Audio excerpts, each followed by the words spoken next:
I'm completely pinned inside a mass of scrap metal the size of a truck, unable to move an inch.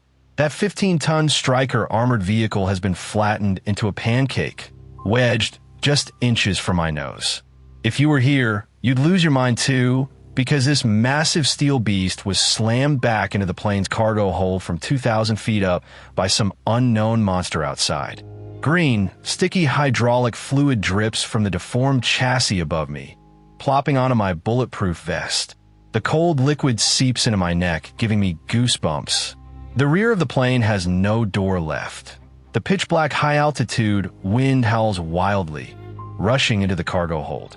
The wind is so strong it sends fragments of my teammates' high-altitude parachute helmet flying everywhere, smacking against the metal panels around me. My ears ring with a deafening buzz. Just moments ago, in a split second, a gray shadow bigger than a truck flashed to the tail of the plane. That thing had enormous claws that dug straight into the steel edge of the door. The claws scraped against the metal, producing a piercing, teeth-grinding screech. Then came an unimaginably violent impact. The force was so immense that it shook the entire 4-engine giant transport plane violently in midair. The plane's tail began to drop uncontrollably toward the ground. My body lost all balance, sliding backward as the plane tilted. I desperately grabbed a deformed steel pipe with my right hand, my palms slick with cold sweat. The red warning lights in the cargo hold started flashing frantically, casting the twisted metal around me in a glow that made it look like the inside of some terrifying monster's belly. That massive gray shadow outside was still moving. It hadn't fallen off. Its giant claws were still gripping the wreckage of the tail. Every time it exerted force, the whole plane emitted a metallic creak as if the metal was about to snap. Wind howled through the gaping hole in the back, sucking toolboxes and ropes from the floor into the high sky. All I could do was stare at the tens of thousands of pounds of scrap metal above me, watching it slowly press down with a heavy, despairing groan. Rewind 10 minutes. Back then, we were flying steadily at 2,000 feet. The rear cargo door was wide open, and the cold high-altitude wind blasted into the cabin, stinging our faces. My teammate Bob and I stood on either side of the steel rails, holding inspection boards, doing a final check on a massive Stryker armored vehicle. Under strict orders from above, we were supposed to airdrop this 15-ton hunk of metal from here. But just as we were about to start, the indicator lights on the dashboard began flickering erratically. The green lights would go out, then come back on, dazzling our eyes. I shouted at Bob, asking if he noticed anything wrong. That's when I caught a particularly strange detail. The tow parachute rope, which should have been streaming straight back toward the plane's rear, suddenly veered sideways in midair. The thick rope shifted to the left, and the way it bent was unnaturally rigid, as if an invisible giant hand had snapped the wind's direction in midair. Bob noticed it too. He tapped my shoulder and pointed a thick finger toward the darkness outside the door. Outside was a vast, dead layer of clouds. There was no lightning or thunder in those clouds. But oddly, rings of gray shadows were glowing within the black clouds, spreading outward like ripples from a stone thrown into water. Just then, the red light above turned green. The airdrop program started on its own. With a loud bang, the iron lock securing the armored vehicle snapped open. The guide parachute outside the cabin deployed with a sharp crack in the gale. The immense pull dragged the 15-ton armored vehicle, slowly sliding backward along the rails beneath our feet. I could clearly feel the violent vibrations of the steel wheels rolling through the soles of my boots. A rumbling roar echoed through the cargo hold. The massive body of the armored vehicle inched backward, just as the front half of the vehicle extended past the tailgate. The black clouds outside split open in the middle. A colossal gray thing dove straight down from the high sky above us. It fell as fast as a rock, but showed no sign of slowing down. In a completely unnatural motion, it spread its bony giant claws in midair, and with a sharp crack, clamped down hard on the chassis of the falling armored vehicle. The 15-ton steel body of the armored vehicle was suspended midair in the grip of that thing, frozen solid. The two soldiers near the rear ramp reacted the fastest. They had been holding onto the fixed steel cables nearby, and the moment they saw that massive gray shadow clutching the armored vehicle and hovering in the air, they started screaming at the top of their lungs. The wind howling in from outside twisted their shouts into distorted sounds. As they yelled, they frantically raised their weapons. Flames instantly lit up the pitch-black tail section of the aircraft. Bullets streamed out one after another, dense tongues of fire flickering in the gale. All those rounds struck the gray, hard shell of the monster. The scene was bizarre. The bullets couldn't penetrate the creature's body at all. Instead, they sparked off in a dense shower. The noise was like thousands of tiny hammers pounding relentlessly on dead iron, clanging and ringing, so sharp it deafened the ears. The bullets were deflected one by that tough, gray carapace. Flattened and bent copper casings clattered onto the cargo floor, rolling everywhere, scorching the metal and sending up wisps of white smoke. Some rounds even ricocheted back, whizzing past my ear and leaving dents in the aluminum cabin wall behind me. The gray monster hanging in midair wobbled from the hail of bullets. Its massive wings suddenly snapped inward. Those wings had no bird-like bones. Instead, for fleshy stalks as thick as thighs connected them to its body. The stalks contracted and expanded wildly, looking like 4 giant hydraulic pumps working at full throttle. As the wings flapped, a low, rumbling hum emanated from its muscles. The sound was so loud it made the steel floor beneath my feet vibrate. This creature was holding a 15-ton armored vehicle, yet it wasn't dragged down to the ground by that heavy hunk of metal. Instead, leveraging the forward momentum of our aircraft, those 4 thick stalks jerked backward, and then its 2 bony claws swung in a massive arc. Like throwing a shot put, it hurled the Striker armored vehicle, already halfway out the ramp, back along the slide rails, slamming it back into place. It happened too fast, and it was too heavy. The 2 soldiers still by the slide rails couldn't even move a step. The space behind them was cramped, packed tight with fixed brackets and chains. When the armored vehicle came crashing back, it carried a terrifying gust of wind. The massive vehicle's chassis slid backward along the steel rails. In an instant, the 2 soldiers were hit by the thick, bulletproof rear of the armored car. There was a sickening crunch of bones breaking, crack, crack. The armored vehicle didn't stop. Its immense inertia, carrying tens of thousands of pounds, shoved their bodies hard into the steel fixed brackets nearby. The triangular iron brackets used to secure cargo snapped off from the floor slots under the colossal impact with a sharp crack. Broken, jagged iron bars flew wildly through the cargo hold.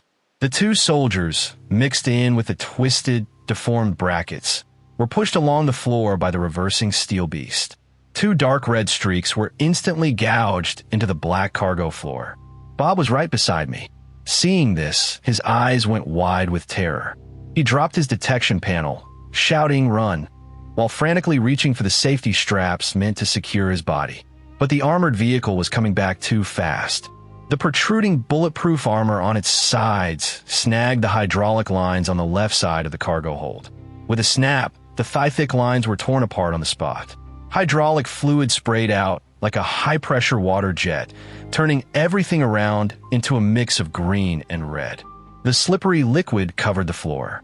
Bob's feet slid out from under him, and he fell flat on his face near the slide rails. He lay on the ground, scrambling forward with his hands and feet while looking back. The armored vehicle's massive black tires rolled along the floor right behind his heels. The tires screeched against the steel deck, leaving black rubber marks and a pungent, acrid smell.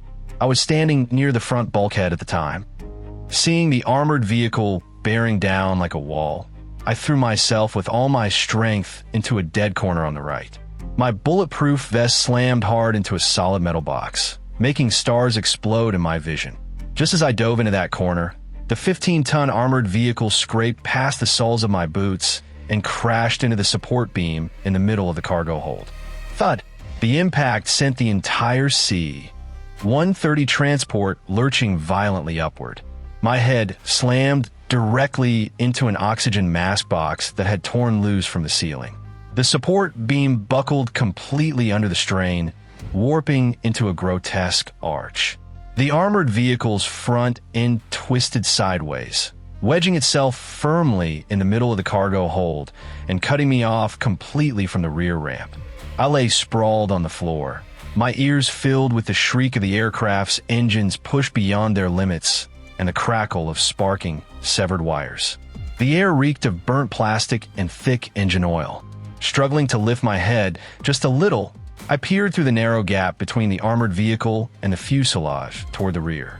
The two soldiers who had been stationed by the ramp were nowhere to be seen. They were pinned beneath the chassis of this steel beast. The heavy-duty chains, once unbreakable, now lay scattered in several pieces across the oil-slick floor. Cold wind continued to howl through the gaping hole at the rear, sweeping up loose papers and debris into the air. The wedged armored vehicle screeched with each violent shudder of the plane, its metal grinding against metal, causing the oil on the floor to ripple like waves with every movement. Then I saw it. At the end where the vehicle was lodged, in the shadows flickering with the wind, a massive gray claw tip slowly emerged from the edge of the steel plate, digging deep into the mangled frame of the vehicle. Suddenly, the huge gray claw gripping the armored vehicle's edge retracted. With its disappearance, the immense force that had seemed on the verge of tearing the plane apart vanished.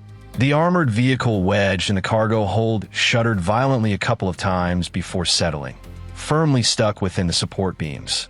Outside the rear ramp, the shadow of the enormous gray wings seemed to be swept backward by the propeller-driven gale, drifting farther and farther away until it vanished into the pitch-black night sky. The world beyond the ramp returned to a deathly darkness. A burst of static crackled in my ears. The radio mounted on the fuselage wall. The pilot's voice came through, strained and shrill with tension, shouting questions about what had happened, why the aircraft's center of gravity had suddenly shifted to its limit, why the nose kept pitching up uncontrollably. I lay on a cold, slick metal floor, gasping for air. My body armor was soaked with sticky oil from ruptured high-pressure lines. I tried moving my legs. They hurt like hell, but nothing seemed broken. Leaning against the cold fuselage, I stared at the armored vehicle now reduced to scrap. With the creature outside, no longer attacking, I dared to hope it had flown off. After all, it had just expended tremendous force, hurling a 15-ton behemoth like a stone. It must have drained its energy. The plane was still flying, albeit erratically. Though the engines screamed in protest, at least we were still airborne, not plummeting from the sky. An eerie quiet settled over the cargo hold. Apart from the roar of the engines and the wind rushing in, there was no other significant sound. But soon I noticed something very strange. The temperature in the cargo hold was dropping at an unnatural rate. We were at 2,000 feet. The wind outside was cool, but not this cold. Now, my breath fogged into white clouds in the air. A biting chill seeped through the gaps in my body armor, stiffening my finger joints. Stranger still was the green engine oil spilled on the floor. It should have been a viscous liquid, but now it was visibly hardening. A thick, gray crust, like the dull eyes of dead fish, formed over the surface. I nudged it with my boot toe, and it cracked like brittle plastic with a dry tap-tap. From beneath the chassis of the armored vehicle blocking my path, a clear, sticky fluid began to drip. It wasn't oil or antifreeze. The substance stretched into long, stringy strands as it fell onto the crusted oil, emitting a foul, stagnant odor like mud from a polluted ditch. The red emergency light above continued to flash. In its pulsing glow, I could see that the clear fluid seemed to contain tiny white tooth-like particles. I stared fixedly at those small, hard objects scattered in the oil slick and realized they were trembling faintly, emitting an almost imperceptible grinding sound. Suddenly, the Stryker armored vehicle jammed in the middle of the cargo hold began to shake violently. The massive vehicle body swayed wildly on the bent steel rails, emitting deafening, clanging noises. I stared fixedly at the thick, bulletproof steel plate. On the originally smooth, green-painted surface, several large bulges suddenly and inexplicably protruded. Something was desperately pushing from the outside. Then came another ear-piercing sound of tearing metal. With a sharp crack, the sturdy side armor of the armored vehicle was pierced directly. 6 enormous gray bone claws forced their way in from outside. These claws resembled giant hydraulic pliers, coated in a transparent, stringy mucus. They frantically scraped against the steel surface, each movement leaving deep, white-scarred dents in the bulletproof plate. The monster hadn't left at all. It was now clinging to the other end of the armored vehicle, using this 15-ton steel behemoth as both a shield and a massive battering ram. It was exerting its full monstrous strength to push the vehicle step by step deeper into the aircraft cabin. The armored vehicle's tires screeched sharply against the frozen black floor. With every centimeter it advanced, the steel rails on the ground were forced apart, and the rivets that burst loose flew around the cargo hold like bullets. I curled myself tightly into the corner, watching as this 15-ton wall of scrap metal drew closer and closer to me. But stranger things were yet to come. Suddenly, a massive gray object pressed against the armored vehicle's jammed windshield, completely filling it. It was a huge, horizontally split maw. The splits slowly widened, revealing densely packed, white hard lumps inside, all resembling human molars. Hundreds, even thousands, of human-like molars were now crammed into that gray, fleshy opening.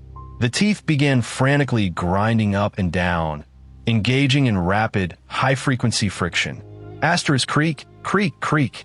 Asterisk the noise was as loud as hundreds of chainsaws simultaneously cutting through a dead iron pipe. The sound traveled through the armored vehicle's steel plates and the cabin wall I leaned against, directly penetrating my skull, making my own teeth ache and tingle. The monster's mouth pressed hard against the thick bulletproof glass, pushing forward. Under the friction of hundreds of molars, the glass instantly became covered in fine white cracks before finally shattering with a loud pop into countless glittering fragments. The entire nose of the C-130 transport plane began to tilt upward in despair. I could feel my body sliding down along the floor. The weight at the tail now far exceeded the aircraft's limits. The 4 massive engines at the front screamed in overloaded frenzy, their roars violent enough to seem on the verge of explosion. But no matter how desperately the propellers churned the air, the entire transport plane was being dragged backward by the monster's weight. A safety strap beside me suddenly snapped under the pressure. The captain's shouts over the radio had turned into distorted screams. He was desperately pulling the control stick, frantically yelling over the radio that the plane was about to stall, that its tail was about to hit the sea surface behind. The red lights in the cargo hold flashed faster, their crimson glow illuminating the giant claws protruding from the armored vehicle, turning the gray keratin shells blood red. The monster's large wings beat violently outside. Each contraction of its 4 thick, fleshy stalks sent a swirling gust of cold wind rushing into the cargo hold. The engine oil frozen into hard shells on the floor began to shatter in sheets under the monster's monstrous push, turning into gray powder that floated chaotically in the air. Bob was right beside the armored vehicle's path.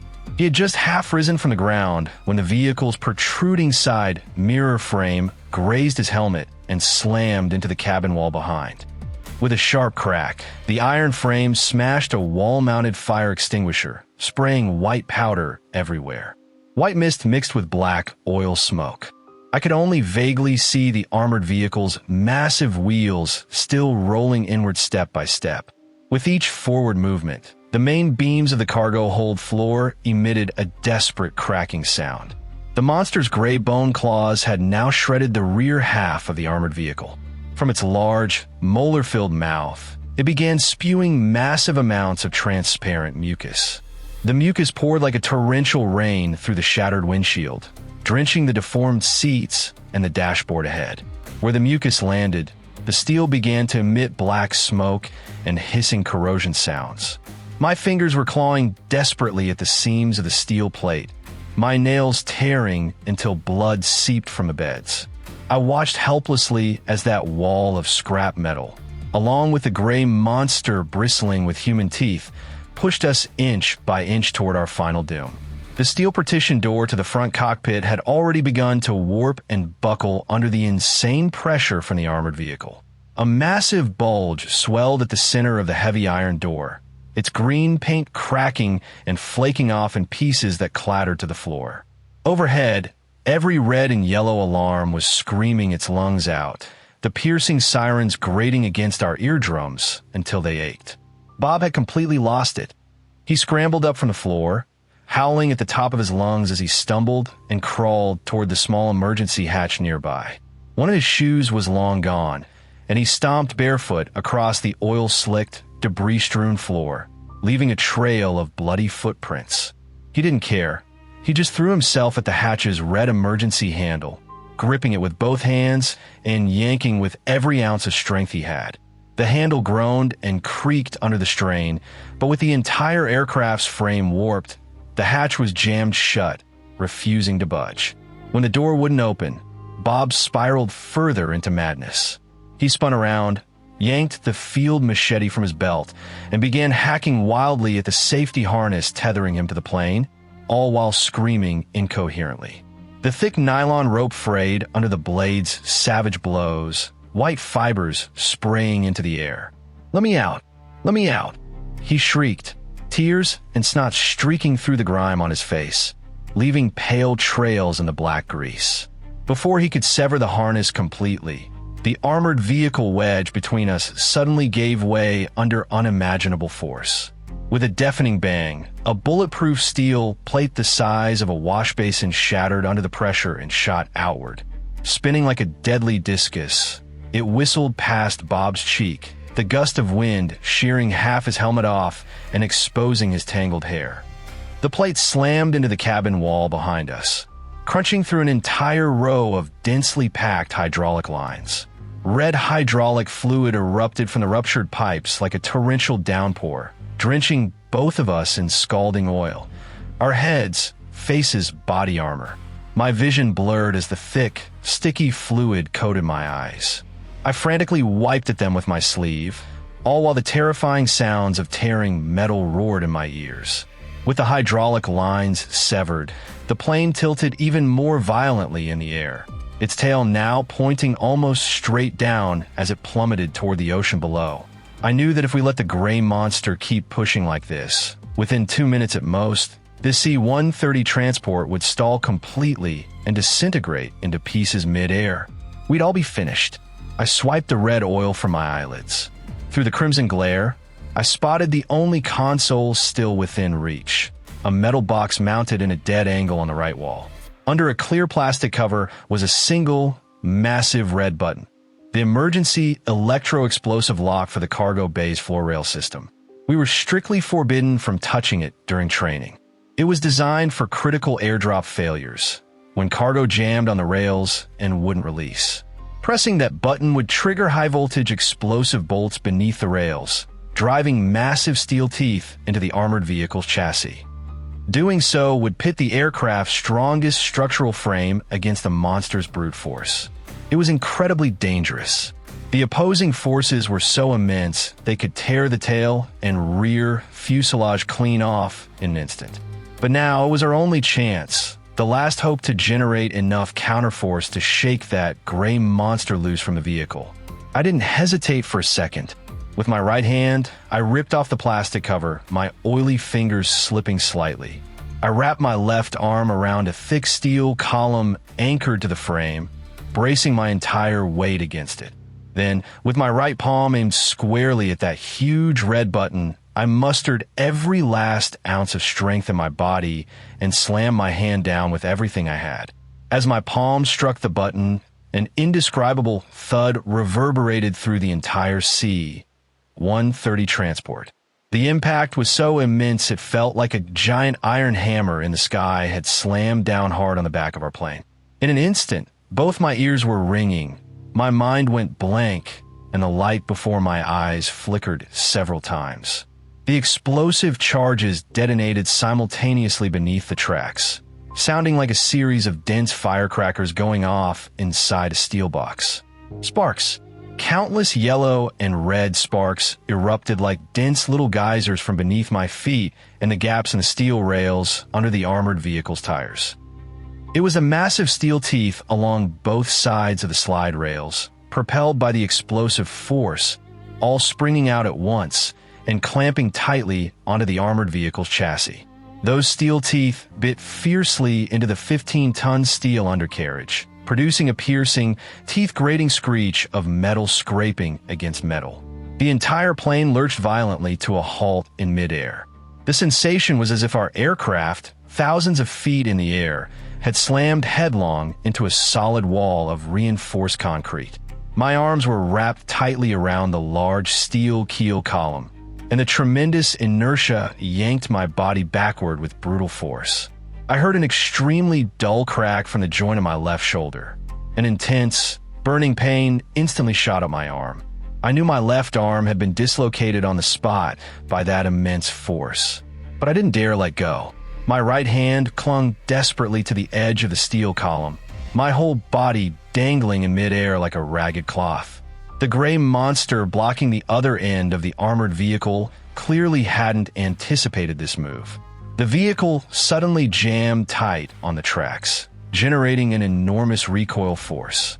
That recoil traveled straight through the armored vehicle's steel plates and slammed into the monster's two massive claws. A deafening, ear-piercing sound of tearing metal screeched, *screech star. The monster's 6 gray, bony claws, dug into the bulletproof steel plates, were violently forced backward along both sides of the armored vehicle's body by the immense recoil. The claw tips gouged 2 deep trenches over a meter long and a palm's width wide into the thick bulletproof plating. Green paint and metal shavings from the edges of the steel plates flew off to both sides like rain. The monster was jolted backward, its enormous gray body completely exposed to my view in an instant. It was a creature covered entirely in a thick, stone-like, gray, keratinous shell. Its body was larger than a truck, with 2 massive wings frantically spread outside the plane's tail.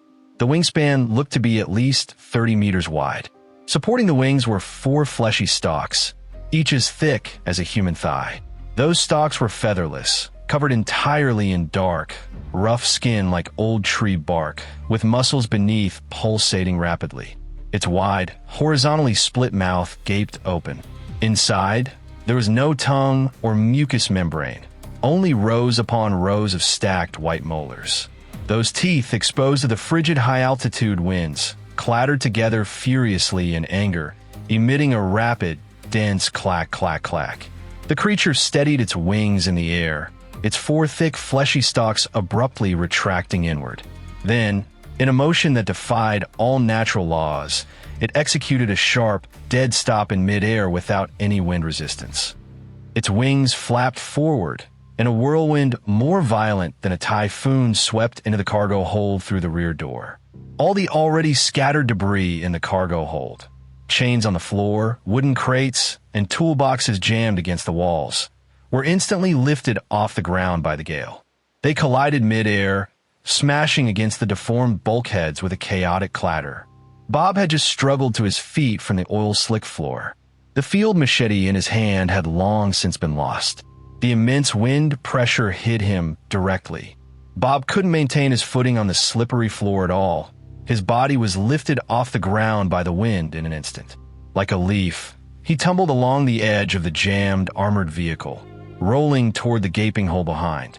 He desperately tried to dig his fingers into the gaps in the steel rails, but the floor was covered in red hydraulic fluid and frozen gray crust, too slippery to grip anything. His 10 fingers scraped 10 white streaks across the iron plating, but he still slid bit by bit toward the dark, high-altitude abyss behind. Seeing this, I yanked the issued M4A1 rifle from my chest with my right hand. Ignoring the searing pain in my left arm, I braced the stock firmly against my ribs with my right arm, aimed my index finger the trigger, and pulled it all the way down. Ha-ta-ta-tat, ha-ta-ta-tat. The rifle's muzzle spat out a long, blinding stream of fire. Bullets flew out one after another, all striking the monster's gray, hardened shell where it clung to the top of the armored vehicle. In the darkness, the dense sparks formed a continuous streak. The sound of the bullets hitting was like countless steel pellets smashing against concrete, clanging and clattering without end. But the bullets couldn't penetrate that thick gray shell. They deformed, flattened upon impact, and then clattered to the ground in a scattered mess. Still, the force of the bullets slowed the monster's movements, if only for a moment. Seizing the opportunity, I used my right hand to yank open the pocket of my bulletproof vest and pulled out a sticky explosive, originally meant for targeted demolition. It was a dark, iron lump shaped like a large duck egg. I clamped the safety pin between my teeth and yanked it out hard. Asterisk pa. Asterisk, I spat the pin onto the floor. Then, with every ounce of strength in my right arm, I hurled the now smoking explosive under the twisted chassis of the armored vehicle. The explosive rolled a few times across the grease-stained floor before thudding firmly into the iron bracket, connecting the armored vehicle's chassis to the monster's massive claw. The monster let out a shriek from its gaping maw. It didn't sound like anything alive, more like two slabs of raw iron, each weighing hundreds of pounds, grinding violently together at high speed. The noise made my vision blur and a sweet, metallic taste rise in my throat. Its four thick, fleshy limbs thrashed wildly in the air, creating a massive pressure wave that slammed me against the steel partition behind me, crushing me so hard I couldn't even draw a shallow breath. And in that very second, the sticky explosive detonated. Asterisk boom. Asterisk, a blinding orange fireball erupted beneath the armored vehicle's chassis. The shockwave blasted the already severed hydraulic lines and shattered metal fragments into a swirling cloud of debris. The explosion was devastating. The heavy bulletproof axle at the rear of the armored vehicle snapped in two with a sharp crack amid the flames. One of the monster's massive gray claws was clamped tightly around that very spot. The fireball exploded right against its claw, though it didn't shatter the bony structure. The sheer physical force, with unimaginable destructive power, wrenched the entire claw free from the axle. The recoil, combined with the plane's forward momentum, finally broke the balance. The monster's body lurched violently in the air. Its four huge, hydraulic-like limbs flailed irregularly as they lost coordination. Its other claw scraped fiercely across the deformed roof of the armored vehicle, tearing off a thick slab of bulletproof steel. But in the end, its body slid completely off the 15-ton steel beast, carried by its own immense inertia. The Stryker armored vehicle, jammed in the middle of the cargo hold, now devoid of the monster's propulsive force, was still locked in place by the electrically triggered steel teeth. Combined with the violent forward lurch of the plane, it slammed forward along the rails with a heavy thud. The entire front of the armored vehicle smashed through the already deformed cockpit partition. Like an unstoppable wall of scrap metal, it wedged itself firmly and completely into the forward dead end of the cargo hold's keel, completely blocking the passage to the rear of the plane. In the last half second before the armored vehicle crashed forward, Bob threw himself desperately across the floor, his hands finally gripping a fixed iron ring behind the vehicle's tire. The massive steel body slammed into the dead end, just inches above his head, thudding into place without sliding back a single centimeter. The entire C-130 transport plane, trailing thick smoke, wobbled forward over the sea. The propellers ahead continued their hoarse roar as the plane gradually stabilized its altitude and began to climb again. I collapsed onto the floor, slick with red hydraulic fluid and metal shards. My left arm was completely dislocated, now hanging limply at my side. Every jolt of the plane sent a searing pain through me, drenching me in cold sweat. Bob lay sprawled near the tire, a shard of metal embedded in his thigh, his pants soaked red. He didn't cry out, just clung to that iron ring, his eyes fixed blankly on the crushed armored vehicle ahead.